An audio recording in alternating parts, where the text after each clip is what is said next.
देव भगवान की जय। प्यारे कृष्ण कन्हैया लाल की जय। कार्तिक महात्म्य 17वां अध्याय। माया जालंधर रची, शिव को हुआ बोध, चक्र सुदर्शन चलाए कर, मारा असुर सक्रोध। नारद जी बोले, फिर जलंधर ने महादेव जी को पराक्रमी जानकर शिव जी को मोह कर पार्वती का रूप बनाया। पार्वती को रथ के ऊपर बंधी और निशुंभादिक दैत्यों के मारने से रोती देख शिव जी व्याकुल हो अपने बल को भूल नीचा मुख करके खड़े रह गए। तब जालंधर ने तीन बाण शिव जी के सिर, छाती और पेट में मारे। विष्णु ने शिव को समझाया कि यह जालंधर ने माया रची है। फिर शिव जी ने भी माया करके भयंकर रूप धारण किया।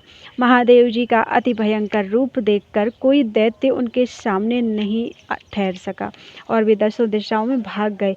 महादेव जी ने शुंभ निशुंभ को शाप दिया कि तुम मेरे युद्ध में से भागे हो, इसलिए पार्वती के हाथों से मारे जाओगे। फिर जलंधर ने पैने बाणों की वर्षा से पृथ्वी तल पर बाणों के अंधकार से पृथ्वी तल बाणों के अंधकार से ढक गई। जब तक शिवजी ने उसके बाणों को काटा, तब तक उस जलंधर ने नंदी के एक परेख को मार दिया। उसके लगने से बैल युद्ध में मारा गया, जो महादेव के खींचने पर भी ना रुका। फिर शिवजी ने भयंकर रूप धारण करके सूर्य के समान तेज वाले सुदर्शन चक्र को चला दिया। वह पृथ्वी आकाश को जलाता हुआ भूमि पर गिरा और विशाल नेत्र वाले जलंधर का सिर काट दिया।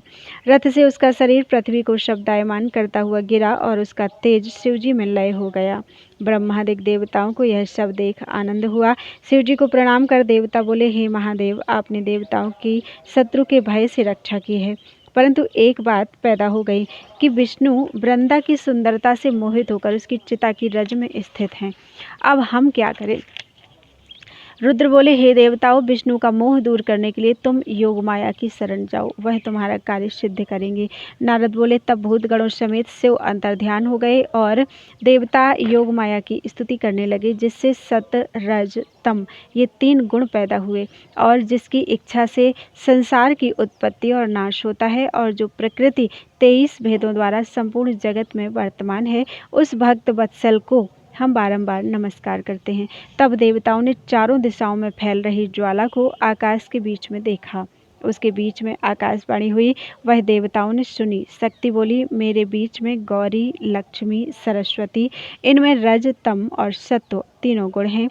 देवताओं, तुम उनके पास जाओ, वह तुम्हारा कार्य करेंगी। देवता आकाशवाणी के वचनों को मानकर गौरी, लक्ष्मी और सरस्वती के पास जाकर भक्ति से प्रणाम करने लगे। फिर वे भक्तवत्सल देवियां देवताओं को शरण आए देखकर उनको 3 बीज देकर बोली, इन बीजों को विष्णु के पास जाकर बो दो, तब तुम्हारा कार्य सिद्ध होवेगा। नारद बोले, देवता और सिद्ध के समूह बीजों को लेकर वहां गए, जहां वृंदा की चिता भूमि में विष्णु भगवान दुखी होकर विराज रहे थे। उन्होंने वे बीज वहां बो दिए। बोलो वृंदावन बिहारी लाल की जय।